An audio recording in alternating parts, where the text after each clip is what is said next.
Live na tayo. Wait lang ha, kabit ko lang muna sandali itong cellphone. Kuha naman yung angulo, sir. Oo, ang gulo-gulo nga eh.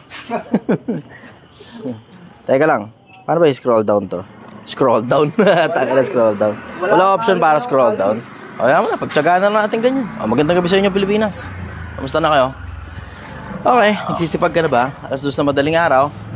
Tsagaan lang tayo ng kapiraso. Pero nga ako ng cellphone mo. Laload? Oops. Pa-connect nga ako. Laload. Wait lang po ah. Ay, saan yung kanin natin? Ha? Brother, may gusto yun. Kanin. Okay. Okay, magandang umaga sa inyo, Pilipinas. Masipag ka na ba? Ayan. Kamusta ang buhay-buhay? I have an announcement to make. Hindi naman ito masyadong mabigat masyado. Pero just be prepared for anything. Hindi natin alam kung ilalabas ng susunod na araw, pero hindi masyadong maganda yung mga nababalitaan ko tungkol sa usaping China versus Philippines at West Philippine Sea. Medyo magulo ang kalagayan natin ngayon. So you be prepared for anything. Stock up, mag-ano kayo, mag-ipon ng marami. Huwag masyadong makapritsyo muna hanggang siguro humupa muna itong tension. Kasi hindi masyadong maganda yung nababalitaan ko, lalo na tungkol sa timeline. So, ayoko naman maging alarmist. Basta maging prepared ka lang. Kasi ikaw rin naman na makikinabang nun eh. Whether it be there is trouble or not, importante, lagi kang ready. Lagi kang handa. Magandang gabi sa'yo. Magandang umaga sa'yo, Pilipinas. Sige, go. Question skill. Ayan. Parang wala kaya tang mic. Ayan, okay. Nakatago. Ayan. Sabi ni Mark Rafael Cahayon Molero, Boss, debate na kayo ni Bugok Kuyakot. Bugok. Oh, you're wrong. Kuyakot. Wala naman asarin na masyado. Inasar ko na nga eh. Okay na yun. Sapat na yung pangasar ko sa kanya. Shoutout muna tayo kasi wala pang question. Shoutout kay Ka-Wave Motovlog. Hanzo Ameno Patino, good morning brother. JP Aratan, Janmar Bernales, Kai Kiaso, ayan. Esmeralda Baros, good morning idol, watching from Tondo. God bless you always. Brother, wag mo nang galawin. Okay na kasi nagagalaw eh. Pati yung ano eh. Oo eh. Wag mo nang galawin. Naka-live kasi tayo. Pinapanood ng 100,000 yan eh. Sige. Ayan. Sabi ni Jensen Baduria, idol, suggest lang para mabilis ang pagpapalambot ng karne. Lagyan mo idol ng 2 stainless na tinidor. Sabi nga raw nila. Testingan natin yun. Subukan natin yun. Kasi ang normal na pagpapakulo natin ng karne parang nasa 4 hanggang 6 na oras. Depende kung gaano kakunat yung buka ng baka na yun. Ayan. Sige.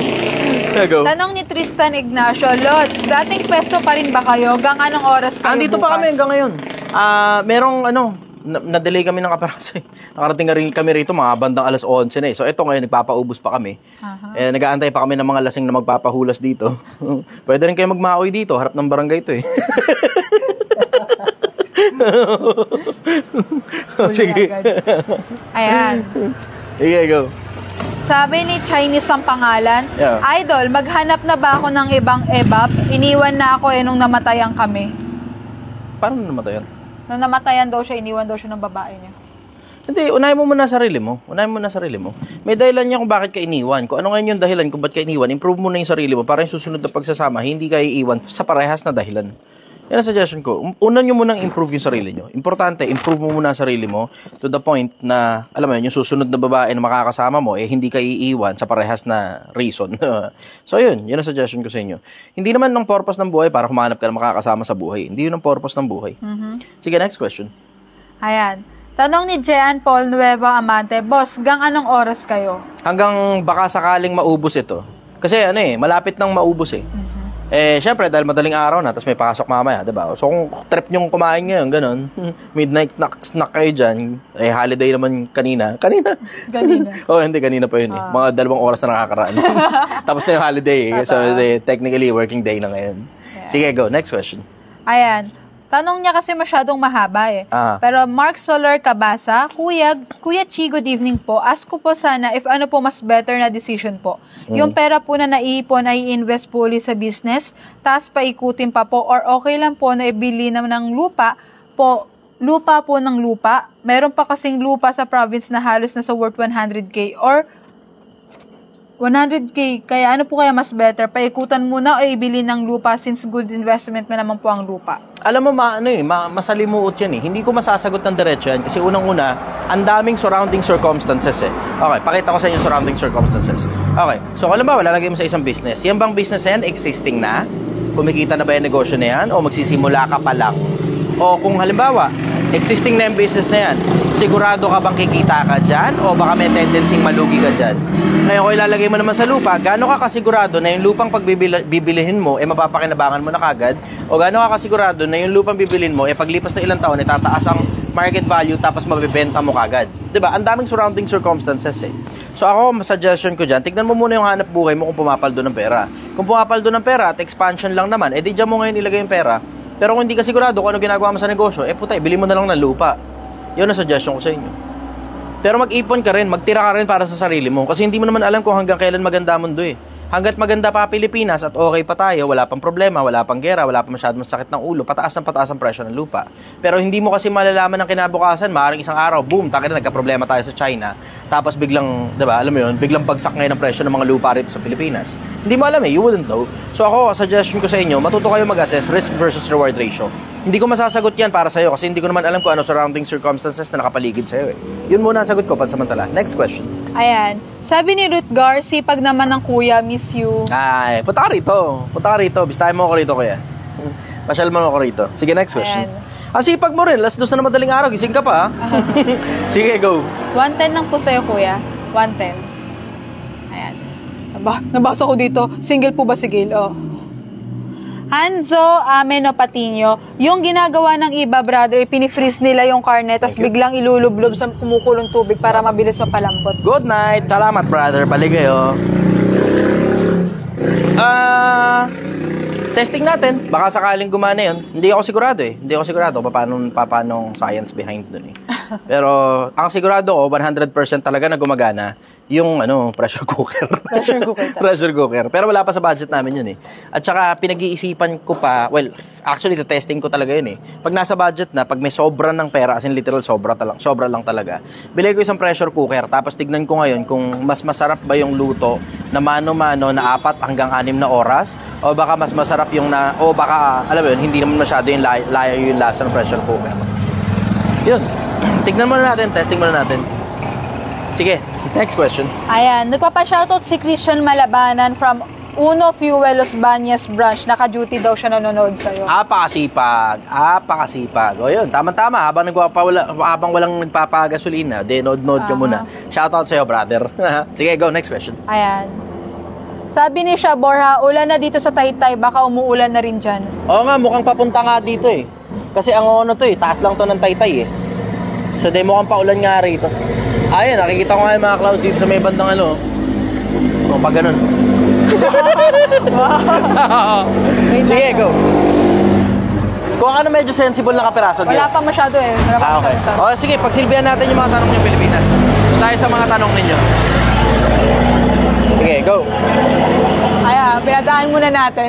Pinadaan muna natin yung truck. Ayun lang. Tabi mo muna. Ethan, sir, may nakaiwan ng tumbler. Tabi mo muna.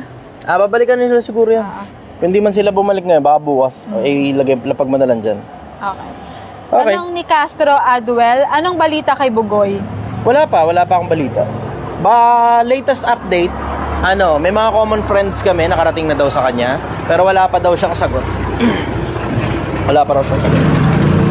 Waiting ako sa sagot niya. Tingnan natin. Sa akin naman, one way or the other, sumagot man siya o hindi, panalo pa rin ako dyan eh. One way or the other, sumagot man ako o hindi, panalo pa rin ako dyan. Pag sumagot siya, aasarin niya ako, iinsultuhin niya ako, all the more na panalo talaga ako. Kasi bakit mo ko iinsultuhin? Diba? Dahil lang hindi mo kayang pumalag sa akin, insultuhin mo ako. Pag pumalag ka sa akin, all the more panalo talaga ako. Surefire na yun. Kasi kompleto ako namang research eh. Diba?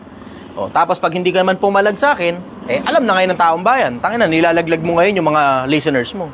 Puta, tuturo-turo ka ng kung ano-ano sa internet. Tapos pag ngayon, kinastigo ka ngayon, hindi mo pala kayang panindigan yung mga pinagtuturo mo sa mga taong sinusunod ng mga tao at mga fans mo. Diba? Turo ka ng turo ng kung ano-ano, hindi mo pala kayang panindigan yung mga pinagtuturo mo. Sige, ngayon, panindigan mo yan. Yung sinasabi mong walang sinabi si God na, na hindi pwede magparami ng asawa? O, sige, testing natin yan. Sige, kastiguhin natin yan. Baka hindi mo alam ang Quran, baka hindi mo rin alam ang Biblia, kaya pinagsasabi mo yung mga pinagsasabi mo. Diba? So, may mga nagsasabi, alam mo, yun nga nakakatawa diba? Ginagamit mong reference si Solomon, pero hindi mo alam kung ano utos kay Solomon. Ang utos sa mga hari, huwag kayo magparami ng asawa Diba? Ginagamit mong reference si Solomon para gamitin yung pagkakamali ni Solomon para i-justify yung pagkakamali mo. Ano ngayon na nangyayari? Kinopya mo yung pagkakamali ng propeta. Diba? Sa dinami-dami ba naman ang kokopya mo sa propeta? Yung pagkakamali pa, pambira ka naman talaga. Sige, next question. Sir, pwede yung favor. Papatay muna nung kalan. Brother, papatay ng kalan. Pihitin mo lang. Okay, go. Okay. Sabi ni Narciso Martinez Patron Jr., See you soon, brother. Gail, reserve na carrot cake mo, susurpresahan na kita. Patay ka. Di pa rin natapos yun, nakainom na ako. Di pa rin tapos yung carrot cake. Kagabi kasi, uminom na siya ng carrot juice. Sukan-sukan siya. Nilabas niya pati yung kaluluwa niya kagabi. Sinukan niya yung kaluluwa, tapos nagsusubok sa nanay, ma, pinapainom nila ako rito. Akala mo naman, alak yung pinapainom sa kanya, carrot juice lang naman. Nakakatawa yung Gail, sobra. No, next time, kapag makikipagpustahan ka sa akin, dapat kalkulado, Yes. Pumusta sa akin, isang buwan, sabi niya, 10K. Hindi daw kaya. Ako, pumusta ako kasi nakita ko yung statistics ko Nakikita ko, isang araw, minsan nagwa 1,000, 2,000 followers a day yung dadagdag sa akin Pumusta ako. ako. Sige, next question. Shoutout po. Sabi ni Mike Pino, shoutout daw, brother. Brother, kamusta ka? Eto, sir, Mike Rich Pino. A. Pasqua. Shoutout po sa PNP Quezon City. Nanonood po kami. Kamusta kayo, PNP Quezon City? Napakasisipag talaga ng mga kapulisan natin. Diyan ako bilib Diyan talaga ako bilib. Mga kapulisan natin na masisipag. Gising pa rin ng gantong oras kasi yung mga dating pulis na nauna dati, tulog na yan ng gantong oras Sa police station pa natutulog. Totoo yan. Pero the best talaga. Lupet talaga ng Police Quezon City. Sige, go. Okay. Ayan. Sabi po ni John Ruperez. Haba rin to. Idol, 5 years na akong OFW pero di pa rin makaipon. Pero dahil di naman sa sakit, pero target ko, 5 years lang tinapos ko na lang kontra ko, pero natatakot ako umuwi kasi di ko alam paano magsisimula sa Pinas kasi wala talaga akong ipon. Di manatili ka dyan hanggat makaipon ka. Alam mo, mga OFW, this goes for all. Lahat ng OFW, kausap ko muna kayo ngayon. Kasi karamihan sa mga gantong oras na nanonood, OFW Maraming gantong oras na nanonood, OFW OFW, kausapin ko muna kayo. Huwag kayo masyado mahilig sa pamimigay sa pamilya. Tigilan nyo yan. Kasi ang karamihang kapritsyo talaga ng mga OFW, diretsahan pamilya Hindi hindi sarili nila Tangina sa sarili nga nila, itlog na lang ulam nila nung sa abroad Makatipid lang Diba? Kikita mo sa gilid ng kalsada, ganun. Kumakain lang sila itlog, tapos sana, tsamba, may kanin. Diba? Pero, tangina, nakakaawa, nakakalunos yung ibang OFW Yung alam mo, hindi man lang nila mapasasa yung sarili nila sa sarili nilang pinaghirapan. Pinamumudmud nila sa pamilya pera. Alam mo, tigilan nyo pakakapamudmud ng pera sa pamilya. Oo, pamilya ang dahilan kung bakit ka nag-abroad, pero hindi ang ibig sabihin ng pati kapretsyo ng pamilya mo, susustentohan mo. Mag-ipong ka. Hindi habang buhay nandiyan ka sa abroad, hindi habang buhay malakas ka. Ang buhay mo nandito sa Pilipinas, wala dyan sa abroad. Ang problema kasi doon sa iba, nagpapakanda hirap, tangina, akala nila superhero sila, pati kapritsyo ng pamilya nila binibigay. Alam mo, ito problema Karamihan sa mga OFW, pinamumudmuran ng pera yung pamilya nila to the point na kung gaano sila katagal sa abroad, ganon din katagal na nagbabakasyon na yung pamilya nila dito sa Pilipinas. Prove me wrong. Ang dami OFW na ang dahilan kung bakit hindi sila makauwi-uwi sa Pilipinas, hindi naman dahil sa sakit o ganito, o ganyan, o ganun, kapritsyo. Hindi yung pamilya kasi nila, pinamumudmuran nila ng pera, tapos kinukonsinti na lang nila yung kapritsyo, yung duho ng pamilya. Ako muna. Ayan. Entertain mo muna yung mga bisita natin. Miss you, brother daw, sabi ni Mike Pino. Ha? Mike Pino, miss you, brother, sabi niya. Yun yung kanina Order po kayo. Sana mapansin yung sinasabi ko kasi magandang topic yun. Asan? Tapos isang Asan? Aldrin Patino. Asan yung topic mo? Ulitin mo nga, type mo nga uli yung topic mo. Sana mapansin yung sinabi ko. Ulitin mo nga yun. Okay. Follow up, idol. Kulang na ba talaga 30K sa Pinas? 3 po anak ko. Puro nag-aaral na. Puro follow up, idol. Kulang na ba talaga 30K sa Pinas? 3 po anak ko, puro nag-aaral na. May work din po wife ko sa BPO. Unahin nyo kasi muna talaga yung mga pangangailangan. Tapos, alam mo yun, eksaktuhin nyo, magkano ba talaga kailangan para mabuhay ka na maayos dito sa Pilipinas. So, kailangan mo ng pagkain. Tapos, kailangan mo ng pambayad ng ilaw, pambayad ng tubig, at saka pambayad ng renta. Diba? Yun lang naman yung mga pinaka-common eh. Yung mga iba, hindi naman masyadong sobrang dalaskap kung bumili. Mga toothpaste, ganun, toothbrush, sabon. Sobrang bihira ka naman bumili niyan eh. Siguro mga isa, 2 beses sa isang linggo siguro, ganun. Pero toothbrush, minsan 2-3 buwan, di ka bibiling bagong toothbrush eh, diba? Busalsal na nga, buta. Tuloy-tuloy ka pa rin sa paggamit ng toothbrush mong busalsal eh. Pero, alam mo, Pilipinas, unahin nyo kasi muna kasi ipon. Alamin mo eksakto kung magkano ba talaga kailangan mong gastusin, magkano ba lang talaga yung budget nyo sa pagkain. Kasi dyan nagkakaproblema eh, yung pagkain eh. Hindi magkaintindihan kung magkano ba talaga yung putang inang pagkain na yan eh, di ba? Pwede ka naman kumain sa bahay, magluto ka ng ano, di ba? Ayan, katulad to, sinigang, di ba? Ba't kailangan pupunta pa kayo sa restaurant pa, tangina, di ba? Once a week, kakain kayo sa restaurant. Baka pwedeng tipirin nyo na muna. Sandali lang naman eh, 1-2 taon. Mga 3 taon, milyonaryo ka na yan eh, di ba? Tapos you can start anything, pa 10-10, dala 20,000, di ba? Eh, ayun. Tumblr? Yan, Tumblr. Okay, may nakakalimutan na Tumblr. So yun ang masasabi ko sa inyo. Alam mo, wala yan sa laki ng sweldo eh. Nasa liit yan ang gastos mo. Kahit gaano pa kalaki sweldo mo, 100,000 pa yan kada buwan. Tangina, laging kulang yan pagka precho pinag-uusapan. Pilipinas, magising ka na. Magising ka na, hindi ang purpose ng pagtatrabaho mo, mga precho kayo. Ang purpose ng pagtatrabaho mo, para sana one day makapagsimula ka ng kahit na ano, galing sa ipon mo. Diba? Matuto ka, Pilipinas. Meron pa. Umabot ka pa. Umabot ka pa. Okay, parada mo na muna dyan. Okay. So yun, Pilipinas, matuto ka sana. Hindi lahat ng araw malakas ka. Matuto ka mag-ipon. Galingan mo sa buhay. Okay, sige. May kanin pa ba tayo? Okay, ayos. May konti pa. Buti na, nakahabol pa kayo. Okay. Asan ka, bossing? Nandito ako sa harap ng mahabang parang barangay hall. Dito sa Angono, Rizal. Up, may nag-up dito. Ayun. Hello, idol. Ano po masasabi nyo sa mga taong humaharang sa KOIG compound? Obstruction of justice yun eh. Yung mga miyembro ng KOIG, KOJC, Kingdom of Jesus Christ Movement. Obstruction of justice yung ginagawa ninyo. Pabayaan nyo lang yung mga pulis na gawin nila yung trabaho nila. Lugugin lang naman yan. Hanapin lang naman dyan si Kibuloy, diba? Hanapin lang naman yung leader nyo dyan eh. Kung wala dyan, di pabayaan nyo silang gawin yung trabaho nila. Ganun kasimple yun. Hindi ka naman kasali dyan eh, di ba? Hindi naman ikaw yung sinuserva ng warrant of arrest eh. Huwag nyong harangan yung mga pulis. Huwag nyong harangan. Pabayaan nyo lang silang gawin yung trabaho nila. Tignan mo, walang masasaktan. Walang magiging problema. Trabaho nila yun eh. Kung ikaw man lumagay doon sa lagay ng pulis, di ba? Gagawin mo rin naman yun eh. Yung mga pulis na yan, hindi naman yan yung nag-order nun eh. Ang nag-order na yan, korte. Yung mga pulis na nandyan sa inyo, ginagawa lang nila yung trabaho nila. Diba? Huwag kayo masyadong masama ang ugali sa mga pulis na nanghaharas. Hindi nga, order nga ng korte yan. Ano ba gusto ninyo? Hindi gawin ng pulis yung trabaho nila. Diba? Yan ang hirap kasi sa inyo. Pag kayo yung apektado, makareact kayo, kala nyo aping-api kayo. Pero pagka ibang tao naman yung apektado, wala kayong pakialam. Hirap sa inyo eh, diba? Pabayaan nyo yung mga pulis na gawin yung trabaho nila, wala kayong magiging sakit ng ulo dyan. Ganun lang naman kasimple yun eh. Pabayaan nyo yung mga pulis na gawin nila yung trabaho nila. Huwag kayong nagpapabiktim pa sa mainstream media na inaape, bla bla, sinisikil, sisisihin nyo pa presidente. Ano?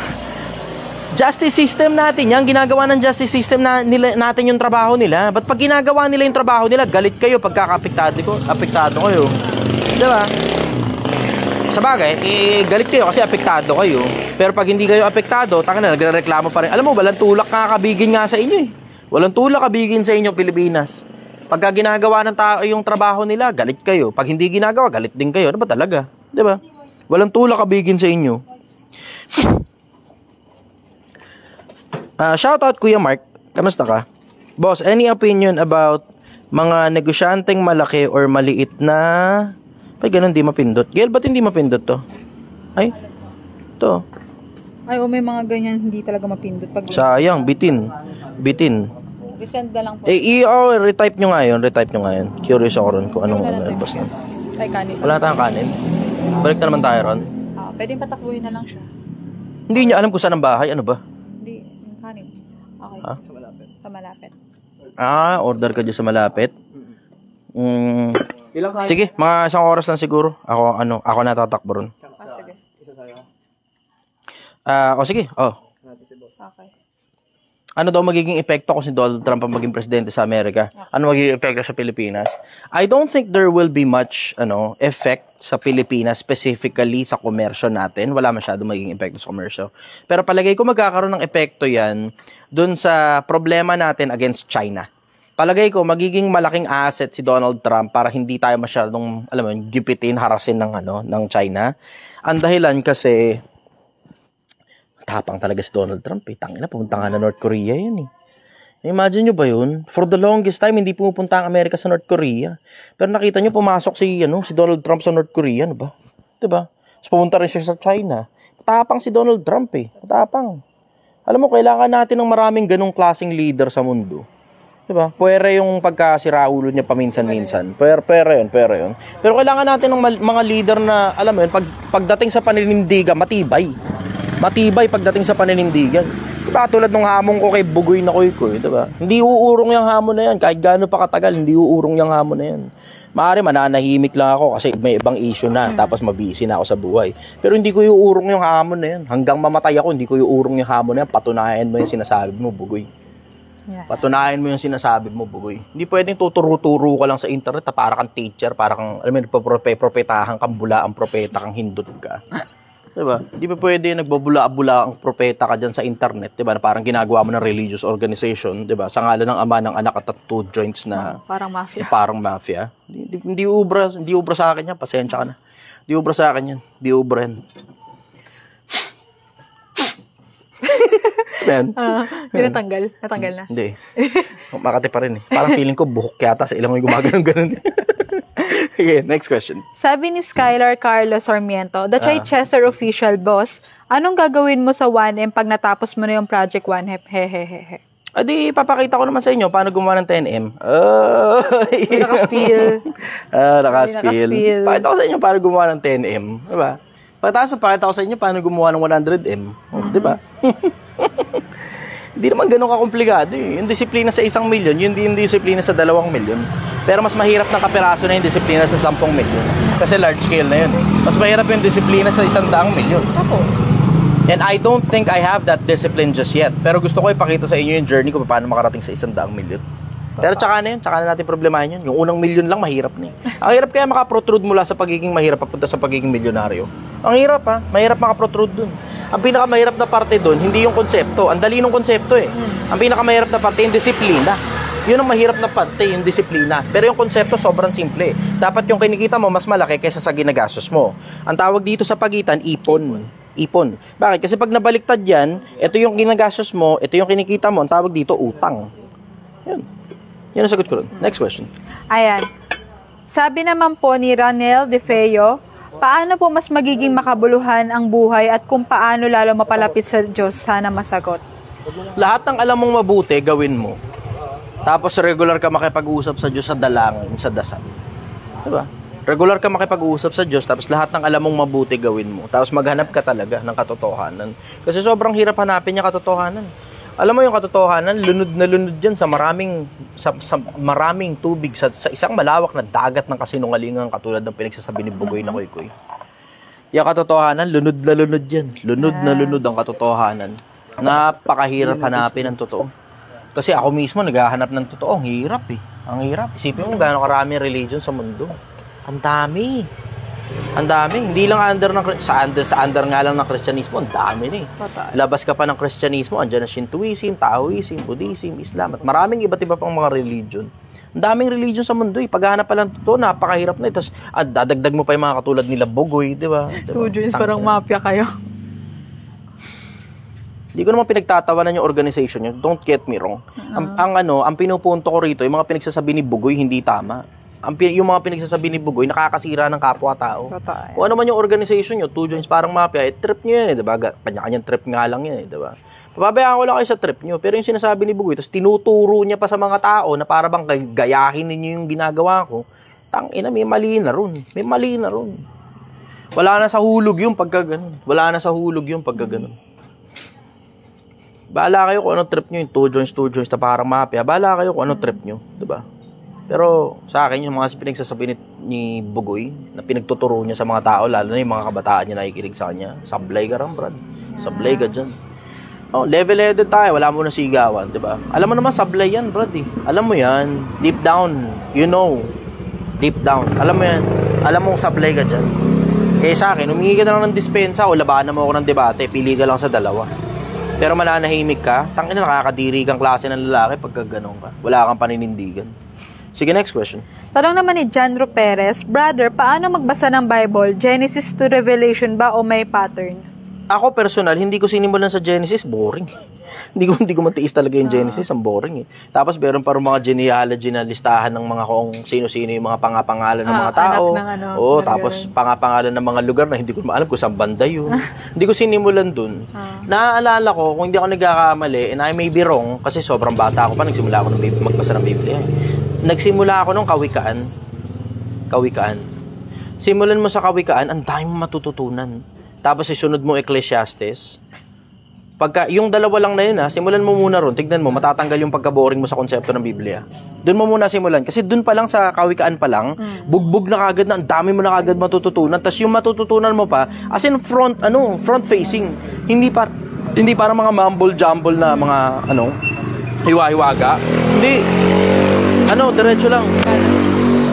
Ano kailangan? Sige, next question. Sabi ni Mark Jervin Filiarca, sold out pala, po sorry. ba kayo, brother? Hindi pa sold out. Punta lang kayo rito. Kung trip nyo, punta lang kayo rito. Hindi pa sold out. Wala na kaming kanin, pero pwede naman kaming kumuha sa kapitbahay ng kanin eh. Bibili kami ron, ganun. Tapos, diba? Yun, di pa kami sold out. Punta lang kayo dito. Hanggang mamaya kami rito, hanggat hindi pa, at least kahit pa paano, nakarami ng benta. Hindi pa tipong pwede na kaming umuwi. Ganun. Kasi may sabaw pa, may ulam pa, tapos may konting gulay pa, pero konti na nga lang yung gulay. Pero pwede pa kami pumunta rito. Siguro kahit mga 1 oras pa kami rito, gano'n. Mga alas 3, alas 4, uwi na kami. Okay, go. Next question. Ayan. Yun na nga po kung paano Branjo Lagrimas Mendez, boss, anong masasabi mo tungkol sa mga Anunnaki? Ang hirap paniwalaan ng mga Anunnaki. Ang dahilan kasi nakatira sila sa isang planetang ang pangalan Nibiru. Yung Nibiru yan, parang 9th or 10th planet yan kung kino-consider mo pa na pang 9 na planeta yung pang 9 na planeta yung anong tawag dito? Yung Pluto, ganun. O kung pang 9th planet yan kung di mo na kino-consider na planeta yung Pluto, di ba? So hanggang ngayon hinahanap pa rin nila yung Nibiru. Ngayon ito problema mo. Yung Nibiru na yan, di pa rin nila mahagilap hanggang ngayon. Ang NASA, parang 80s o 90s, inopen nila sa publiko na officially hanapin yung Nibiru na yan ng publiko na rin mismo. Hindi naman makita eh. Imagine mo, gaano kalayo yung pinakamalayo nakikita ng Hubble Space Telescope? 13.5 billion light years away. Diba? So, yung 13.5 billion light years away, ang lalayong mga galaxy na pwedeng tawiran nun eh. Diba? 13.5 billion light years away. Billion ha? Billion light years away ha? Etong Nibiru na to, nasa loob lang ng solar system yan eh. Oblong lang ang ikot niyan eh. Ba't hindi mahagilap? Yun, doon talaga nagkakaproblema eh. Yung hindi mahagilap kung saan pa talaga nakatira yung Nibiru na yan. Ay, yung mga Anunnaki na yan. Ito pa problema mo. Supposed to be dapat madali lang hanapin yung mga Anunnaki. Bakit madaling hanapin? Pag nakita mo ang itsura ng mundo mula sa outer space, ano ba yan, Gil? Mayroon ng bagang bisita. Ha? Pabayaan mo lang kung may bisita. So be it. Huwag kayong distracted. Pwede go. Kunin ko muna sandali yung cellphone ha. Tatakbo ng kanin si brother. Dali lang ha. So ayun, going back do sa pinag-uusapan natin, ang hirap paniwalaan ng mga Anunnaki kasi yung Nibiru hindi mahagilap. Ngayon, pag pumunta ka sa outer space, katulad nung mga feed na galing sa NASA, makikita mo na ang mundo mailaw na planeta. Kung yung Nibiru na yan, mas advanced pala na planeta kaysa sa atin, at mas advanced sa civilization kaysa sa atin. Mas advanced sa civilization, ano ba 'to? May napipindot. Mas advanced civilization kaysa sa atin, dapat mailaw na planeta yan. Hindi naman hindi nga masyadong mailaw eh. Ang totoo, wala ka tayo makita eh. Wala tayo halos makitang mailaw na planeta sa paligid natin. 115 ang nakuha. 115? Yes. Okay. Hawakan mo na to. Yan. Okay, next question ka muna. Habang hinahawakan mo yun. Pasensya na muna, medyo magulo kasi wala kaming mic stand ganyan eh. Sige, go. Saan daw po ba yung pesto niyo? Andito kami sa harap ng mahabang parang barangay hall dito sa Angono, Rizal. Mahabang parang barangay hall. Lagyan nyo lang sa Gmaps, mahabang parang barangay hall. Angono ha, kasi meron ding mahabang parang barangay hall pala sa Binangonan. May mahabang parang barangay hall din pala sa Binangonan. Ayun, so yun, next question. Sabi ni Christian Carlo Garcia, Sir, good morning. Nag-aalala ka ba sa hinaharap ng Pilipinas ngayong mga kabataan karamihan, mga wala ng respeto, disiplina sa sarili, sila ang susunod na henerasyon ng ating. Oo, nalulungkot ako ron. Nakikita kong nabubuksan mismo sa harap ko yung isang parte ng hiwaga ng Biblia na 2 Timoteo 3:1. Alam mo, nakita ko yung pagbabago ng panahon kasi matanda na ako eh. I'm old enough to see the difference. Okay ba to dito? Pwede ba to? Okay. I'm old enough to see the difference. Tingnan mo nga ito. Diyan na nga rin din ako. Tabi-tabi na tayo dyan. Okay. Kamaha mo na to. Natin yung kanin. Ito. Antay mo na yung kanin. Wala eh. Ayan. I'm old enough to see the difference. Matanda na ako para makita yung pinagkaiba. Nakita ko yung pinagkaiba ng panahunan. At i-reveal ko sa inyo kung ano yung tsura ng panahunan. Atin natin muna. Akin muna atensyon nyo, Pilipinas. Kung nakikinig kayo, type yes. Makikita nyo to. Panahunan. Bigay ko sa inyo timeline ng panahunan. Nakita ko to. Nakita mismo ng mata ko yung panahunan. I am old enough to notice the difference. Matanda na ako para makita yung pinagkaiba. Type yes kung nakikinig ka ngayon. Yan. Ayan, marami na nag-yes. Okay. So ngayon, nakita ko yung itsura ng panahunan. Ano itsura nung nakita ko? Sometime around 90s. Pinanganak kasi ako 1990. Pinanganak ako 1990. Yung panahon na yon pabalik. Hindi importante kung masaya ka o hindi. Hindi rin importante kung may pera ka o wala. Ang importante, tama ka. Importante, tama. Importante noon, paninindigan. Importante noon, pride mo. Na hindi na importante kung may pera ka o wala. Hindi na rin importante kung masaya ka o hindi. Ang importante, tama ka. Tama ginagawa mo. Paglipas ng ilang panahon, nakita ko yung pinagkaiba. Early 2000, sabi ng mga tao, hindi na raw importante kung tama ka o mali. Hindi na rin importante kung may pera ka o wala. Ang importante, masaya ka. Nakita ko yun eh, yung changes nun. Nakita ko yung transition nun. Tapos ngayon, paglitaw ni Andrew Tate at saka nitong isa pa, itong si Kalbo, na may tattoo sa ulo, si Bugoy, hindi na importante kung masaya ka o hindi. Hindi na rin importante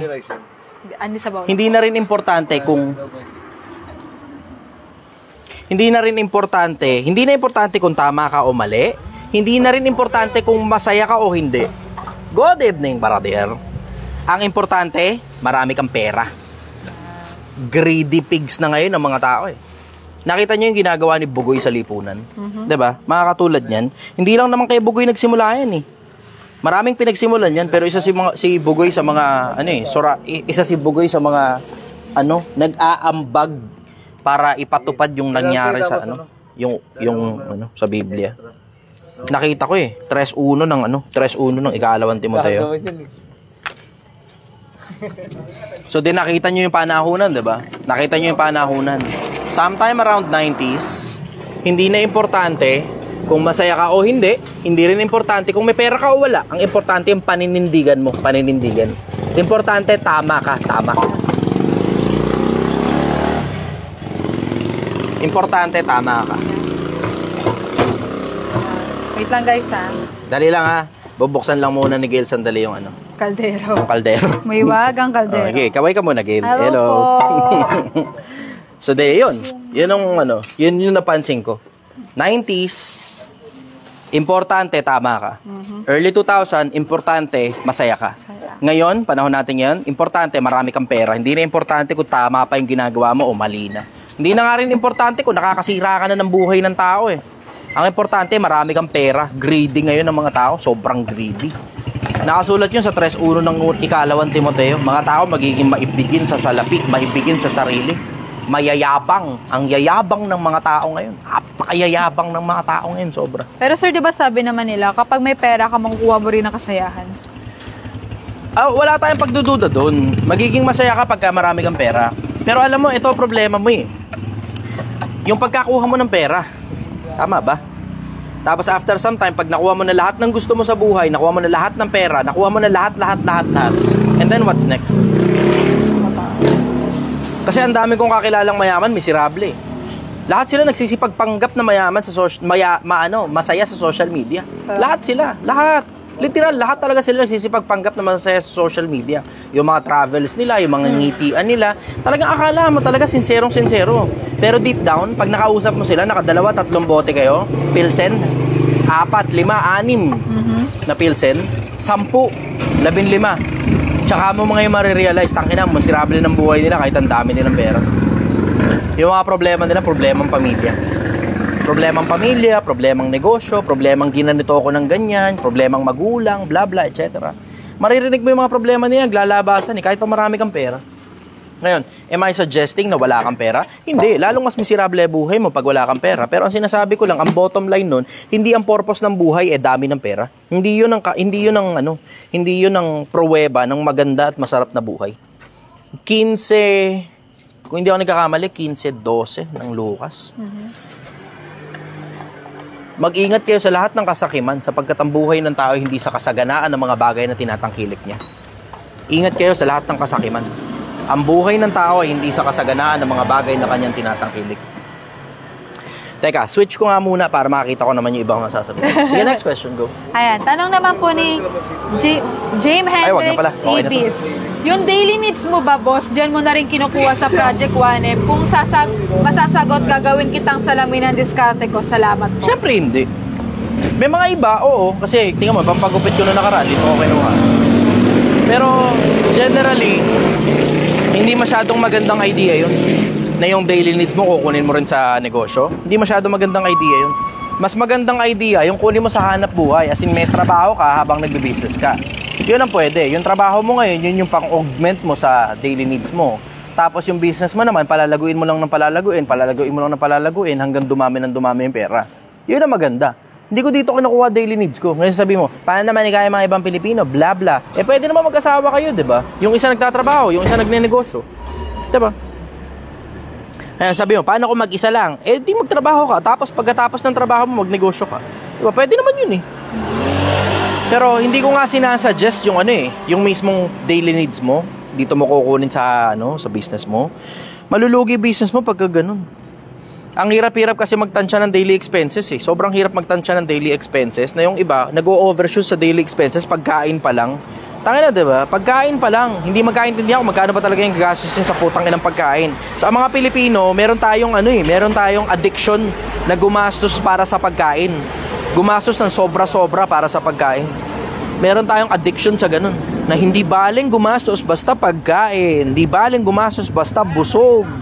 So, parang ang purpose tuloy ng buhay napupunta lang sa pagkain at sa pag-inom. Ingat kayo sa ganung bagay kasi gaya nga ng sinasabi ni Kristo, ang buhay ng tao hindi sa pagkain at sa pag-inom. Yan ang sagot ko ron. Mas maigi kung hindi mo kukunin dito yung daily expenses. Sige, next question. Paano naman, sir, kunyari yun na yung pinagkakabuhayan mo? Di galingan mo na lang. Wala ka naman choice Diba? Galingan mo na lang. Wala ka naman choice Pero kung ako magkakaroon ng choice, magtatrabaho ako habang nagbi-business. Yung sobrang oras ko ipambi-business ko. Kesa nasa bahay ka lang, nakatanghod ka lang, diba? Wala kang ginagawa, cellphone ka lang. Alam mo naman sa sarili mo yun, meron kang sobrang oras Paano sobrang oras? 8 oras para matulog, 10 oras para magtrabaho, diba? Paano 10 oras? Meron kasing 1 oras na unpaid na lunch doon, ganun. Tapos merong 1 oras na kalahating oras ko commute ka papunta, kalahating oras commute pabalik, ganun. O di may sobra ka pang 6 hours. O ano ba naman yung 5 hours o yung 4 hours doon, diba? Gawin mong hanap buhay. Diba? Pwede naman yun ang problema nga kasi, kinakain mo kasi lahat ng oras na nakatanghod ka lang. Cellphone ka lang. Huwag tayo maglukuhan, puta karamihan ng mga Pilipino, cellphone lang pagkatapos ng trabaho Huwag tayo maglukuhan. Sige, naglalaba ka pa, nag-aasikaso ka pa ng mga anak mo, etc. Pero alam mo naman, karamihan ng mga Pilipino, puta, pagkatapos ng trabaho, cellphone na lang Huwag tayo maglukuhan, diba? Pilipino rin naman ako. Alam ko sarili ko. I should know. Diba? Pinipigilan ko nga Sige, next question. Ayan, tanong ni Christopher Emil Gorea, paano naman po masasabi na naaarok na ng isang taong uhaw sa karunungan ang sukdulan ng kaalaman para masabi niya na busog na siya sa natutunan niyang karunungan at katalinuhan? To each his own. Hindi yan parang one size fits all na, pag naabot mo na tong ganitong level ng karunungan, busog ka na. Hindi, to each his own. May mga tao nga, wala pang karunungan, busog na kagad Puro ka-arrogantehan lang ang meron Alam mo yun ang hindi ko matiis Yung ang bobo mo na nga, ang taas pa ng tingin mo sa sarili mo. Parang mga katulad ni Bugoy. Para mga katulad ni Bugoy. Kahit ano pwede mo naman sabihin sa internet, di ba? Tingnan mo, strategy ni Bugoy, napakapangit ng strategy. Magsasalita siya ng kahit na anong controversial. Pag may pumalag, pakiramdam niya, pinalagan ako, lalo ako sisikat. Tapos, parang ang pakiramdam niya, pagkatapos niya sabihin yung sinabi niya, hindi niya na kayong kailangan panindigan. Ganun ang labas nun. O ano ngayon ang labas mo? Ang labas mo, bobo ka na nagsasalita ka sa internet. Ganun ang labas nun. Bakit? Kasi hindi mo nga pinanindigan mga statements mo eh. Yun ang pinakamahirap. Okay lang yan kung opinion mo, nilalabas mo eh. Pero hindi, nagtuturo ka sa mga tao eh. Diba? Nagnanasa kang maging guro eh. Obvious naman kung hindi ka ba naman nagnanasang maging guro. Sinasabi mo yung pan-tuition fee ng marketing, dapat sa'yo na lang ibigay. Diba? Nagnanasa kang maging guro eh. Kung nagnanasa ka maging guro, dapat yung mga tinuturo mo sa mga tao, subok, hindi naisip mo lang bigla, tapos nilabas mo na kagad. Tapos nung patulang ka ngayon ng mga tao, sasabihin mo, hindi, under ka kasi ng asawa mo, kaya ka tutol sa akin. Ano kabubuhan yan? Tangina, mukha ba akong under ng asawa? Mukha ba akong papa-under sa asawa? O baka ikaw sobrang bobo mo, hindi mo kayang panindigan yung mga pinagsasabi mo sa internet. Diba? Alam mo, make a well-rounded statement. Diba? When you make statements, you make well-rounded statements. As in, yung mga well-researched, yung mga ilalabas mo. Hindi mga naisip mo lang ngayong araw, lalabas mo na kagad dyan, di ba? Na parang tae, kakalat-kalat. Tapos pag sinabi ng tao, tangina mo, tae yan. Hindi mo na lang papansin, dead man na lang, patay mali siya ka na lang. Alam mo, Pilipinas, matuto ka. Ang hirap kasi sa inyo, ipinapaangat nyo kasi yung mga ganyang klaseng tao eh. Puta, mga anak ninyo, pinababayaan yung nakikinig dyan kay Bugoy eh. Pinababayaan yung adik-adik dyan kay Bugoy eh. Pinababayaan yung sinusunod ang payo ni Bugoy. Ano ba naman yan? Tanginang yan. Napakapangit mong klase ng magulang. Pag yan ang iniidolo ng anak mo, susunod yan, tignan mo, sasakit na ulo mo sa anak mo. Hindi na sumusunod sa'yo, matigas na ulo. Hindi nyo alam kung gaano karaming reklamo yung natatanggap ko tungkol sa mga pamilyang nasira dahil dyan kay Bugoy. Meron yung mga kanina nga nilabas ko yung isa, may screenshot pa mismo eh. Buntis yung babae. Tapos dahil kay Bugoy, nasira yung pamilya nila. Yung lalaki ngayon, ang bababae na. Dati hindi naman daw ganun. Nakapakinig lang kay Bugoy. Ngayon, babaero na ngayon yung lalaki. Sana daw magbago pa kasi buntis daw siya. Tangina, diba? Nakakapanlumo kaya yun. Pero mo, ayos-ayos na pamilya, biglang sasaksakan mo ng ganung ideology na dapat marami kang babae. Tangina, no? Nakakaburat. Sige, next question. Eto, sir. Raymark Mantile, sumasabay ako sa Project 1M. Dito, idol sa Caloocan umuulan. Di tuloy ako makapagbenta ng balot. Ha, ha, ha. Di magkaputi ka. Diba? Diskarte lang. Pero siguraduhin mo munang malakas yung kalusugan mo. Pag hindi masyadong maganda yung pakaramdam mo, huwag mo nang bumiyahe. Huwag mo nang lumarga. Unahin mo muna ang sarili mo. Unahin mo ang kalusugan mo. Kung palagay mo kaya naman ng katawan mo, pwede ka magkapote. O di good. Kung palagay mo medyo parang makati yung ilong ko eh. Parang masakit yung lalamunan ko eh. Pagka gano'n, huwag ka na munang lumabas. Takina, uubuhin ganyan. Alam mo na yun, matik na yun, pahinga ka muna sa bahay nyo, tulog ka muna. You have to deploy a certain level of practicality. Maging practical ka. Bakit? Kasi pag hindi ka practical, ang nangyayari, pag nagkasakit ka, mas malaki patuloy gastos yun. Tanginang yun. Parang si Bugoy, walang ibang masabi kundi grind lang daw. Grind. Lahat ng kontra sa kanya, basher. Lahat ng kontra sa kanya, basher. Okay lang naman yun. Ganun na isip mo. Pero, tignan mo, di ba? Yun ang pinakamalaking pinagkaiba namin ni Bugoy. Pag ako nagsalita ng isang bagay, kaya ko panindigan yan. Bakit? Tangin naman, nagre-research ako nagtsatsaga ako magbasa eh. So, alam mo yun, meron akong statistics, meron akong ganito, meron akong ganyan, may pruweba ako galing sa Biblia, may pruweba ako galing sa Quran. Hindi yan parang lumabas lang sa puwit ko, nilabas ko sa bunganga ko, yung galing sa puwit ko. Di ba? Para katulad ng mga statements niya, tapos hindi niya mapanindigan ngayon. Diba? Ilang araw na lumipas hanggang ngayon, wala pa rin statement si Bugoy. Totoo. Samantalang ako, instant eh. Hamunin mo akong debate ngayon. Ngayon din mismo, tara. Instant ako eh. Yung huling debate ko, yung bumasto sa akin. Alam mo, ininsulto ko nun sa sa PM.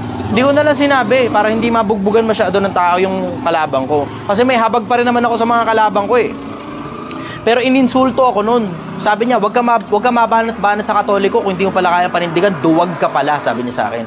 Ang banat ko naman sa kanya, sabi ko kasi nagkamon siya ng debate sa akin eh. Sabi ko, brother, pasensya ka na, hindi kita mapapagbigyan ngayon kasi sabi ko busy ako dito sa paghahanap buhay eh, di ba? Etong Project 1M, binabanatan ko eh, tapos habang naghahanap buhay pa ako ng iba pa. Diba? Alam mo yun, ang dami kong errands eh, ang dami kong ginagawa eh. Tapos ininsulto ako. Sabi, wag mong babanat-banatan ng Katoliko kung di mo pala kaya panindigan na duwag ka pala eh. Duwag, ginaganon ako. Akala naman niya, ang dahilan kung bakit hindi ko siya pinapatulang kasi naduduwag ako, natatakot ako sa kanya. Yun ang akala niya. Tignan mo, nung pinatulang ko, napahiya si Gago. Same day yun, same day. Nung hinamon niya ako, napikon ako sa kanya, same day, pinatulang ko. Nilaanan mo ng oras? Oo, nilaanan ko talaga ng oras. Nag-cancel pa ako ng isang appointment para doon. Kasi hindi naman sobrang importante ng isang pirasong appointment na yun eh. Naalala mo yun, di ba? Yes po. Oo, yun.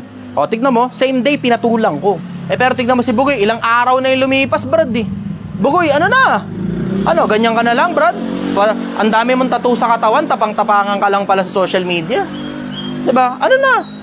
Ano yung mga tattoo mo? Ano, panakot, ganon? Para walang magsalita tungkol sa'yo, tungkol sa mga statements mo? Hindi naman kita pinapersonal eh. Diba? Ayoko kitang personalin. Pero, alam mo, yung itsura mo kasi, diba, mukha kang nakakatakot na tao eh. O ngayon, panindigan mo ngayon yung paglalagay mo ng sobrang daming tattoo. Diba? Sobrang dami mong pinagsasabi sa internet. Ngayon, panindigan mo. Diba? Hinahamon kita ng debate, wala ka statement. Ano yan? Ano ngayon yan? Diba?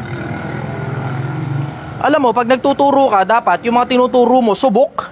Bilin ni Pablo yung kay Timoteo. Pag magtuturo ka, dapat yung turo mo, subok. Tignan mo, puta, magtuturo ka na kung ano sa internet, di ba? Kung ano kalokohan yung pinagtuturo mo sa internet na wala sinabi ang Diyos kamo na bawal magparami ng asawa. Putang ina mo, o ngayon, inahanap ko ngayon sa'yo, asan ngayon yung sinasabi mo na ganun? Asan yun? Ba't ayaw mong pumalag? Ba't ayaw mong lumitaw? Ba't ayaw mong mag-comment? Lumitaw ka, Brad. Patunayan mo yung pinagsasabi mo. Diba? Patunayan mo yung pinagsasabi mo, Bugoy. Hindi yan, dahil mong pinagsasabing statement sa internet, alam mo naman sa sarili mong kalokohan, tapos pag hinihingi sa'yo na patunayan, deadma ka lang. Sabihin mo, mataas sa social value mo, mataas sa level mo. Puta, pumatol ka nga sa sa interview kay Franklin Muñaño eh. Diba? Pumatol ka sa interview kay Franklin Muñaño, ano ibig sabihin? Kalibel mo si Franklin Muñaño, gago. Diba?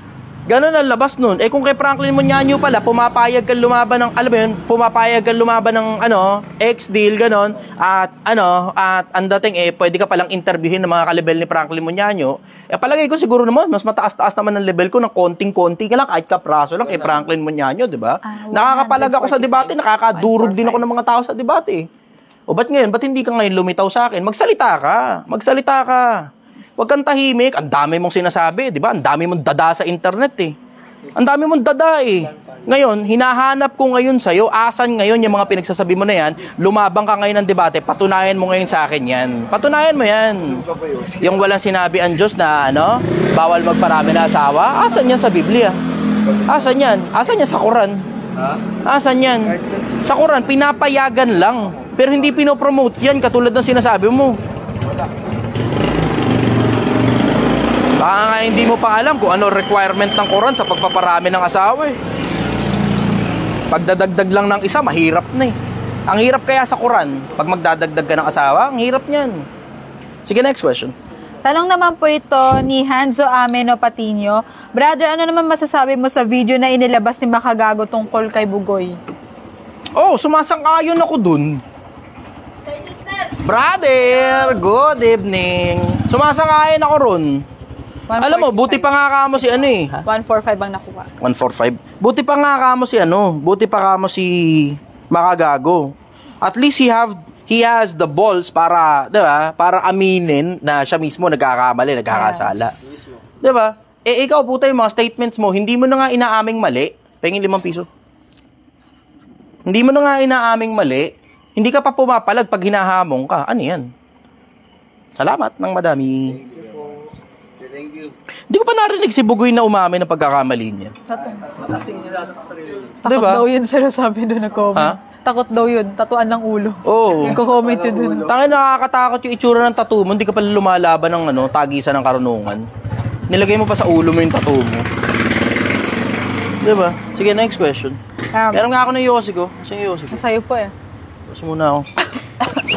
Ingat kayo, brother. Dahan-dahan ha. Nakainom pa yata sila eh. Bugoy na koy-koy, takot yun. Takot daw si Bugoy na koy-koy.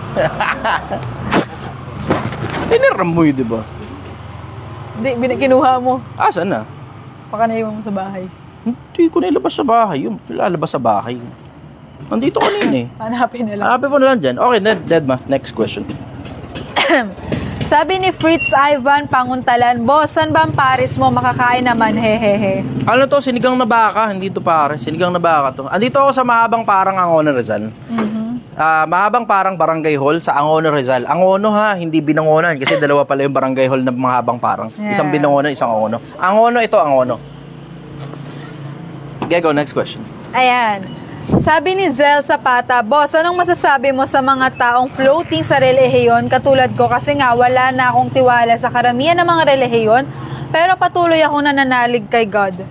Brother mo mong alug-alugin. Oo. Floating din naman ako. Parehas lang tayo. Floating din naman ako. So kung ano yung masasabi ko sa'yo, yun din yung masasabi ko sa sarili ko. Diba?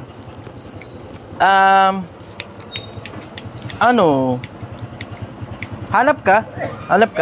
Kasi ako naghahanap eh. Nakakita naman ako palagay ko. Pero maaaring mali rin ako. Hindi ako masyadong sigurado eh. Kasi tao kasi pinag-uusapan natin eh. Diba? Kasi kung, halimbawa, mga libro yung pinag-uusapan natin. Sa mga libro, kahit pa paano may konting certainty pa ako. Pili ka lang sa dalawa, sa Quran o sa Biblia. Diba? Doon, may kapirasong certainty pa ako. Dalawa lang pinagpipilian ko, 50-50 lang ako. Pero yung anong tawag dito? Yung religion mismo, ang hirap eh, kasi tao-tao kasi yun eh. Hindi mo alam kung sino talaga yung totoong nagtatapat eh. Yun ang nakakainis eh. Hindi mo alam kung sino talaga yung totoong nagtatapat. Kasi nga tao-tao nga. Ang dami pa namang greedy pigs pagdating sa religion. Sobrang daming greedy pigs sa religion eh. Tangina, gusto lang kunin yung pera mo. Pagkakuha ng pera mo, bahala ka na sa buhay mo eh. Kung sumasampalataya ka pa, hindi na, bahala ka na. Diba? Kung nagkakaproblema ka sa personal na buhay mo, okay ka ba, bahala ka. Basta akin yung 10% mo, akin yung tithes mo. Tanginang yan. Daming ganyan religion, sobra. Daming ganyan religion. So yun, yung masasabi ko sa'yo, yun din yung masasabi ko sa sarili ko. Yun ang sagot ko rin. Next question. Tanong naman po ito ni Eric Arroyo. Idol, ask ko lang, naniniwala ka ba sa karma at bakit? Hindi ako naniniwala sa karma. Meron nga ako nilabanan na debate dyan eh. Noong nakaraan lang, diba? Tsagain nyo na lang hanapin doon sa mga videos ko sa Chichester Official. Alos 2 oras din na debate yun tungkol sa karma. Ayun, hindi ako naniniwala sa karma. Ang dahilan kasi hindi naman kasi aral ng Kristyanismo, hindi aral ng Judaismo, hindi rin aral ng Islam ang karma. Ang karma galing yan sa Shintoism, kung di ako nagkakamali, at saka sa Buddhism. Galing yan sa Rig Vedas. Kung babasahin mo yung tsatsagain mo, alam basahin yung Rig Vedas. Sa Rig Vedas galing yan. Pero hindi aral ng Kristyanismo yan. Tignan mo, hindi nga nila mahanap sa Biblia yung salitang karma, diba? Hindi talaga mahanap sa Biblia yung salitang karma kasi galing yan somewhere around India eh. Kung di ako nagkakamali. Yun ang sagot ko. Di ako naniniwala sa karma. Mas naniniwala pa ako sa sumpa ng Diyos. Mas naniniwala pa ako sa paghuhukom. Yun ang sagot ko. Next question. Tanong naman po ni Mark. Ilang viewers natin? Hindi ko makita. Hindi ko nga rin makita eh. Teka, titignan ko nga muna sandali ko ilang viewers. O sige, tanong ni Mark. Ayan, Mark Marcos Lista. 400. Boss, napakinggan mo na ba ang turo ng LDS o mas kilala sa tawag na Mormon? Kung hindi, willing ka ba mapakinggan ang turo nila? Narinig ko na turo ng Mormon. Narinig ko na. Nabasa ko na nga rin yung libro ni Mormon. Meron nga akong kopya nun sa bahay. Yung kay Moroni. Yung anghel na nagpakilala kay Joseph Smith. Alam mo, alamin mo rin kasi kung ano yung history, 'di ba? So Joseph Smith karon ng 40 something na asawa, 40 plus na asawa. Yung ilan dun sa mga asawa niya, ang sabi niya, ang turo niya ron sa Mormon, kailangan daw virgin daw yung mapapangasawa mo eh. Yung ilan dun sa mga asawa niya, asawa ng mga miyembro niya iba dun eh. Tapos namatay siya sa loob ng kulungan, sinaksak. Yun ang kwento niyan eh. So okay, sige, alis tayo ron. Ngayon, bakit? Kasi personal na yun eh, diba? Personal ng leader yun eh. Okay, sige, alis tayo doon. Ngayon, isa ngayon sa mga aral ng Mormon, yung ang Diyos daw nakatira sa araw. Kasi ang pinagbabasihan nila doon, ang Diyos nakatira sa sa liwanag na di malapitan. Yung araw natin, itong araw na to, ginawa yan sa pangatlong araw eh. Hindi naman yan ginawa sa unang araw eh. Ito trouble mo ngayon. Kung halimbawa, ikaw ang Diyos, gagawa ka ba ng Gagawa ka ba ng lugar mo na uunahin mo muna yung lugar ng tao bago yung lugar mo? Diba hindi nagme-make sense yun? Isa pang hindi rin nagme-make sense yung nakasulat din sa libro ng Mormon na yung itim daw, pag maitim ang balat mo, sumpa sa'yo yan. So alam mo na Gail ha, sumpa sa'yo yung balat mo, sabi ng Mormon, sabi ng libro ng Mormon. Grabe kayo.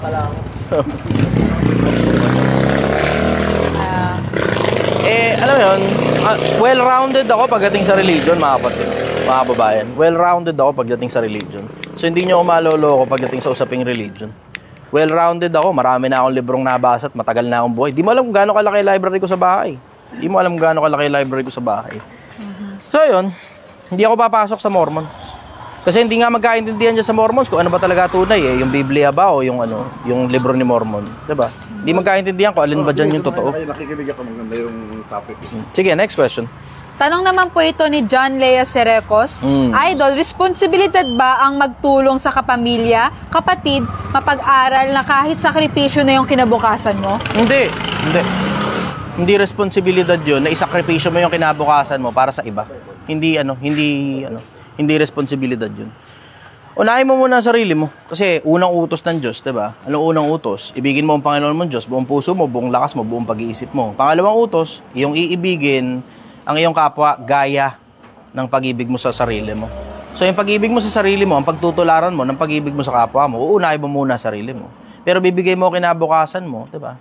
Di bali sana kung buhay mo yung bibigay mo para sa ibang tao, okay lang yun, nakasulat sa Biblia yun eh. Pero yung kinabukasan mo, as in, yung future mo mismo, yung pera mo, di ba, yung pangkain mo, bibigay mo sa kung sino mang kamag-anak mo. Tapos yung kamag-anak mo, sila naman hindi nagsisikap para sa sarili nila, umaasa na lang sa'yo. Hindi, nagsusustento ka na lang ng katamaran nun eh, di ba? Kinukonsinti mo na lang yung katamaran nila. Kasi nakakapagtaka kung bakit sila nagsisimula ng pamilya na sila pala mismo, hindi pa nila kayang pakainin yung mga sarili nila. Nakakapagtaka kayo, di ba? Yun ang sagot ko ron. Unahin mo muna sarili mo bago mga kapamilya mo. Kung nasa ospital sila o, di ba, nakulong, baka yun, pwede mong tulungan, biglaan lang. Pero yung pambayad ng ilaw, tubig, paaral sa anak, tangina, hindi ka naman dapat mag-anak kung hindi mo pala kaya magpaaral ng anak eh. Ano bang kalokohan yan? Di ba? Ba't ka kasi nag-aanak na hindi mo pala kayang paaralin yung anak mo? Yun ang sagot ko ron. Next question. Tanong naman po ito ni Jake X. Idol, anong masasabi mo sa sarili mo ngayon? Wala, floating pa rin ako eh. Diba? I'm still looking for the truth. And I'm always looking for the truth regardless of the consequence. Kaya tignan mo, kung makikita mo, ganoon na lang ako katapang kung paano ako magsalita tungkol sa tungkol sa mga bagay na pinaniniwalaan ko. Kasi nahanap ko na yung totoo tungkol sa mga bagay na yun eh. Pero ang dami ko pa rin hinahanap na bagay na totoo tungkol sa maraming iba't ibang mga bagay. Okay lang sa akin kahit ikamatay ko. Kasi alang-alang sa kapwa-tao ko. So yun. Konti lang naman yung mga bagay na masasabi ko tungkol sa sarili ko kasi hindi naman ako importanteng tao eh. 'Di ba? Ordinaryong taong bahay lang din ako katulad ninyo. Hindi ako importanteng tao. O sige, may pera. Pero hindi naman pera ang nagpapataas sa social value mo bilang tao eh. 'Di ba? Ang nagpapataas sa social value mo bilang tao sa paningin ng Diyos, kung ano mga ginagawa mo sa sarili mo. Wala siraulo pa rin ako hanggang ngayon eh, 'di ba? Gumagawa ako ng paraan para baka sakaling maging mabuting tao ako. 'Yun ang pangarap ko maging mabuting tao eh. So 'yun ang masasabi ko tungkol sa sarili ko. Ang pangarap ko maging mabuting tao, pinipilit kong trabahuhin yung sarili ko para maging mabuting tao ako to the point na nilalabanan ko yung mga nagsasalita ng kasinungalingan na pinaniniwalaan ng mga kapwa-tao katulad ng ginagawa ni Bogoy.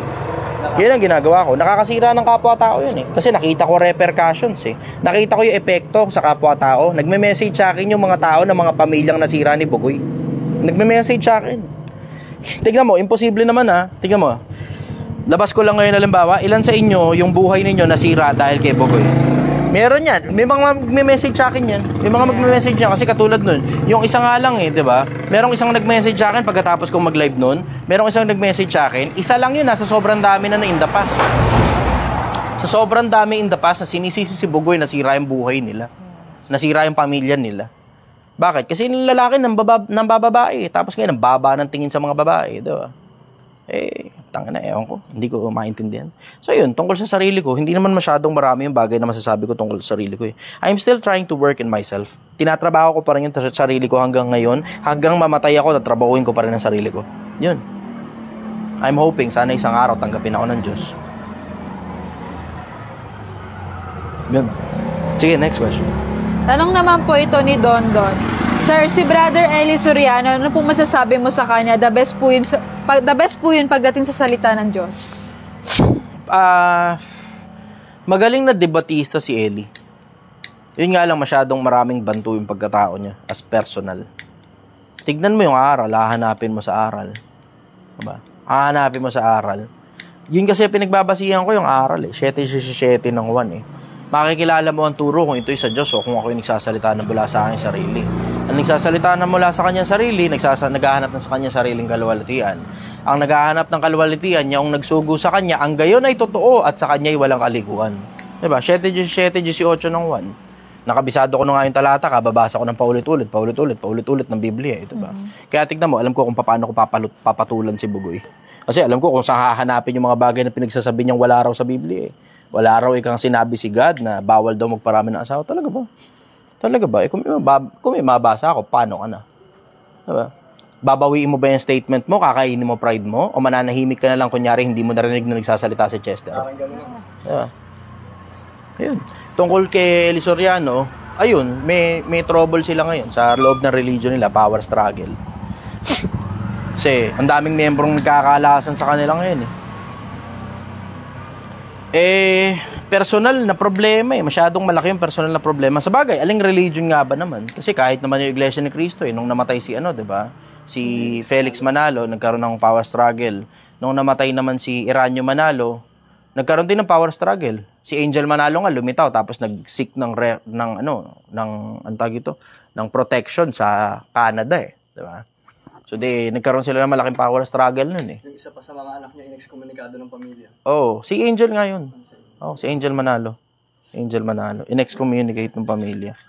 So, tapos yun, mapapansin mo yun every time may mamamatay yung leader, laging nagkakaroon ng problema.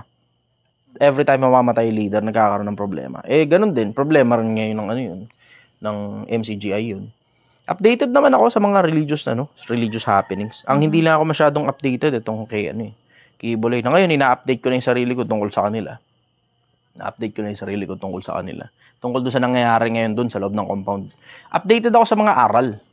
Ang hindi ako updated, yung nangyayari sa happenings. Ngayon, kahit pa paano, yun, updated na ako sa nangyayari dito sa loob ng bakuran nila kay Buloy. Yun lang muna masasabi ko tungkol doon sa MCGI. Nagkakaroon sila ng trouble ngayon, power struggle sila ngayon Kasi ang daming membrong hindi makita yung parang katulad ng parehas na espiritu ni Soriano kay Razon. Oo. Nakita ko yun. O dami ring parang, alam mo yun, masyadong malaki yung, alam mo, 48 laws of power 48 laws of power. Mag-propose ka ng change pero never too much. Welcome ka para mag-propose ng change pero never too much. Ano nangyari? Siyempre, namatay yung matanda, diba? Ang napagpasahan ng pangangasiwa, yung Razon, diba? Ngayon, mapagpasahan ng pangangasiwa si Razon, ang nangyari? Nagkaroon tuloy ng kapirasong power struggle. Kasi, siyempre, understood na, hindi makita yung hindi makita yung kaparehas na espiritu. Kasi bawat tao, iba-iba. Diba? Bawat tao, iba-iba. Yun lang muna masasabi ko rin, pansamantala. Next question. Ito sir, kanina pa siya nagko-comment dito pero puro bash. Zeus Sereno, pasikat ka naman tangina mo dito. Hindi ka naman importanteng tao sino ka? Wait lang. Ano sabi? Waiting for signal ka. Waiting for live signal. Bakit wala akong signal? Aray ko, nabangga tuloy ako. Aray ko, putang ina talaga Brother, kasi ang dami mong pinaglalagay kasi na kung ano Connected na ba? Yung connected na ulit. Okay, sige. Connected na ulit. Sige. Ayan. Tanong naman po ni... Wala, ba't ganun? Nakakatawa yung galit na galit na yun, no? Ha? Kaya naglo-loading ka. Wala talaga signal. Pa-connect nga ako sa'yo, baka wala na yata ako internet. Pa-connect ako sa'yo, baka wala na ako internet. Okay na po, sir. Open na po. Sige, testing muna natin. Connect muna tayo. Di ka naman nagpalit ng password. Okay, good. Sige. Sino? Yung kanina nang babash siya yun. Mukhang tinignan na sarili kong audience. Kasi binabash siya ng mga audience. Sige. Ay, labo ng camera ko. Labo ng front cam. Rear cam tayo ulit. Rear cam. Okay, sige. Alam mo, napansin ko, mula nung nauso yung lock profile yan, tumapang yung mga tao. Akala mo naman na may tira. Totoo. Diba? Akala mo may tira. Yung ang tapang mo kasi nakalock yung profile mo, alam mo, hindi naman importante yung statement mo Hangin ka lang, hangin. Hindi ka importante kapag ka nakalock profile ka, wala ka credibility. Wala ka sa live. Okay, next question. Ayan. Tanong naman po ni Axel ng Fatal Sign. Idol coach, ano pong masasabi mo sa sinabi ni Bugoy na Koykoy na 5 minutes lang dapat hawakan ng anak na dapat focus sa puro hustle daw? 6 minutes. 6 minutes. 6 sa 5 minutes kasi comment. Alam mo, based sa psychology, sa statistics, mas magaganda yung mga anak na pinalaki ng tatay. Mas matitibay. 6 minutes mo lang hahawakan yung anak mo, ano matututunan ng anak mo galing sa'yo. At totoo ba yan? Pag nagkaroon ka na talaga ng anak, totoo ba yan? Diba? Gano'n ka totoo yan? Baka pag nakita mo yung anak mo, magbago pa na naman sa 6 minutes mo. Diba? Pampaastig lang. Pampaastig lang yun. Pampakorny lang yun. Pampaviral lang yun. Pampaviral. Pagkaraw ikaw siya daw, ikaw nagtitimpla ng gatas ng anak niya, hindi daw ikaw, failure daw ikaw yung nanay. Pa naman. Tangin na. Mga ganyan klase na kabobohan. Hindi ko consider na, paano kung may sakit yung asawa mo? Failure, kasakit siya, kakalaga ng anak mo. Kaya ngayon nagtitimpla ng gatas ng anak mo. Alam mo, Bugoy, ako sa'yo, maigi pa, mag-rap ka na lang. Huwag ka na mag-podcast. Totoo yan. Mas entertaining ka pa sa rap eh. Nung nasa rap industry ka, mas entertaining ka pa eh. Kaysa nagsimula ka mag-podcast, lahat ng kabobohan ng ulo mo, nilabas mo sa social media. Di ba? Tanginang yan. Pa 2525 ka pa rin sa mga nagjo-join sa'yo. Yan na mismo yung hanap buhay mo. Tanginang yan. Blood money yun eh. Crying money kung tawagin ni Crying money kung tawagin ni Makagago. Iiling na lang ako sa'yo, Brad eh. Iling na lang ako sa'yo.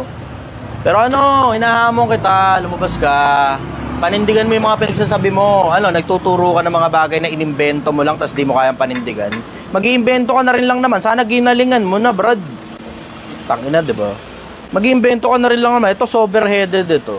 Wala naman akong galit sa'yo, hindi mo tayo magkakalala personal eh. Di ba? Pero nakikita ko kasi epekto mo sa mga pamilya at sa mga kapwa-tao ko. Nakikita ko yung epekto mo eh. So, level-headed, ito, di ba? Kung magtuturo ka, you make sure subok yung mga tinuturo mo. Hindi yung kapag ka hiningan sa'yo na panindigan yung mga pinagtuturo mo, hindi ka sumasagot. Kasi pag ako hinamon mo ng debate tungkol sa mga bagay na sinabi ko, alin lang naman sa dalawa yan eh. Sasabihin ko lang, mali ako doon, nagkamali ako. O, lalabanan kita ng debate, ora mismo. Alin lang sa dalawa, mamimili ka lang sa dalawa. Pag ako sinabi mo, kinall out mo ako, halimbawa, tungkol sa kahit na anong bagay na sinabi ko, dalawa lang yan. Either lalabanan kita ng debate o sasabihin ko lang mali ako. 'Di ba? Ano lang 'yun. Lahat naman ng tao nagkakamali, 'di ba? Aminin mo na lang, Brad, kung nagkamali ka, hindi mo pala kayang panindigan. Ganoon na lang 'yun, 'di ba? Hindi ka sasagot. Ilang araw na lumipas, Brad eh. Ilang araw na lumipas. Ngayon yung bagong post ko, viral na naman tungkol sa iyo eh. 'Di ba? Sige, next question. Tanong naman po ito ni Ian Reds. Sir, paano po ba mapanatiling motivated sa goal ng hindi na burnout? At paano mag-recognize ng opportunity or a trap kasi kadalasan ng pagkakamalan kung opportunity ang nakakabagal ng progreso ko? Ito mas maganda. Ikaw na lang gumawa ng sarili mong opportunity. Mas madaling malaman yung opportunity pag ikaw mismo gumawa ng sarili mong opportunity kaysa humingi ka lang ng opportunity sa ibang tao. Tapos kinakain nila yung oras mo, kinakain nila yung pera mo, tapos it's a trap. Surprise, bitch! It's a prank! Diba? Ganon kadali yun. Mas maganda, ikaw na mismo yung gumawa ng sarili mong opportunity, huwag ka na umasa sa ibang mga tao. Ngayon, tungkol naman doon sa sinabi mo, para hindi ka mababurnout, matuto ka kasing magpahinga. Diba? Hindi naman kasi ibig sabihin na hustle, grind, grind. Kailangan na burnout mo yung sarili mo. Matuto ka magpahinga kasi pag na-burnout ka, ikaw rin mismo babagal eh. Nakakabagal ang burnout. Tapos ang pinakamabigat na parte doon, yung matroma ka, kakahustle mo. Marami dyan. Tingnan mo, katulad yung mga nasa abroad. Pagkatapos sila sa Middle East, ayaw na nilang bumalik ng Middle East eh. Diba? Bakit? Nakakatroma yung haba ng oras ng trabaho eh. Hindi yung gulpi, bihira yung gulpi ron. Pero ang uso doon, yung haba ng oras ng trabaho. Yung puyatan, yung paguran, tapos yung nakakatiring plasa ng pagkain na kabsa at saka biryani. Swerte ka kung masarap magluto si madam mo. Pero kung ang malas mo, ang sama ng lasa ng luto ni madam, tapos malansa pa, tangin na wala kang choice kundi kainin yun. Diba? Ibig sabihin na, 2 taong kang traumatized doon sa ganun pagkain. Matuto ka magpahinga para hindi ka napapagod, hindi ka nababurnout. You have to consider your sanity as well. You have to consider your sanity. Para katulad sa amin, kami rin mismo nagpapahinga pa rin naman kami. Sinigang po. Sinigang na baka, brother. Mas masarap to kaya sa mami. Sige. Yun ang sagot ko ron. Next question. Tanong naman po ito ni Marlon Bautista Habanya. Idol, anong pwedeng panlaban sa depression at anxiety? Ako personal dire-diretso ako sa pagtatrabaho na hindi ko na nililingon yung nakaraan. Sabi nga ni RDR, document ko daw na maganda. Sabi ni RDR, maganda naman yung idea, document ng maganda. Pero yung mga bagay na nakaraan, hindi masyadong importante sa akin yun. Ang problema ko kasi, pampabagal yun eh. Pampabagal kasi kapag tingin ka ng tingin sa nakaraan eh. Tignan mo yung isipin mo yung konsepto na tingin ka ng tingin sa nakaraan, hindi ka na makapag-focus sa kinabukasan. Tapos sa sobrang katitingin mo ng katitingin sa nakaraan, hindi ka na ngayon sigurado sa kinabukasan mo. Yung pagtingin mo sa kinabukasan ng walang kasiguraduhan, yan yung anxiety. Yung pagbalik mo naman ng pagbalik sa mga nangyari, hindi magaganda sa nagdaan, yan ngayon ang depression. Doon nagkakaproblema eh.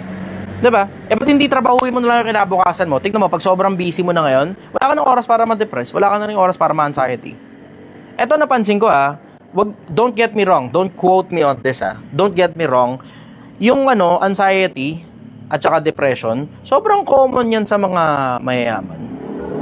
Yung mga may pera, yung mga sumisweldo ng maayos. Pero tignan mo, nakakita ka ba tricycle driver? Depressed. Jeepney driver, depressed. Construction worker, depressed. Sobrang common yan sa mga taong maraming oras para mag-isip. Pero pag sobrang busy mo na sa buhay, wala ka ng oras para ma-depress. Wala ka ng oras. Maging busy ka sa pag-ayos ng kinabukasan mo. Lahat ng problema mo, isa-isa ayusin mo hanggang maubos lahat ng problema mo. Pag naubos ngayon lahat ng problema mo, tignan natin kung magka-depression ka pa. Tignan natin kung magka-anxiety ka pa. Make your future so bright that you forget the darkness of the past. Dapat matingkad na matingkad yung kinabukasan mo na hindi mo na makita halos yung dilim ng kahapon. Yun ang sikreto. Yun ang sikreto ko, personal. Sige, next question. Galing kay Laika Morales. Idol, tama na ibigay ba natin sa mga anak natin yung gusto nila o mas tama na ibigay sa kanila yung mga bagay na kailangan nila? Yung kailangan lang. Pwede ka magbigay ng konting gusto as a reward, as a form of reward. Pero bibigay mo yung gusto, bigay mo yung gusto, bigay mo yung gusto, bigay mo yung gusto. Masasanay yung mga yan. Tapos hinihingi na sa'yo na parang obligasyon mong ibigay yung gusto nila. Makakapag-build ka kasi ng mga klase ng mga tao na matitibay, matitikas pag hindi mo binibigay yung gusto nila.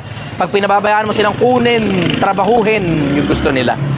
Pero pag kumukuha ka ng mga tao, tapos ang gagawin mo, bibigay mo lang lahat ng gusto, pinagpapasasa mo lang sa kapritsyo yung bata.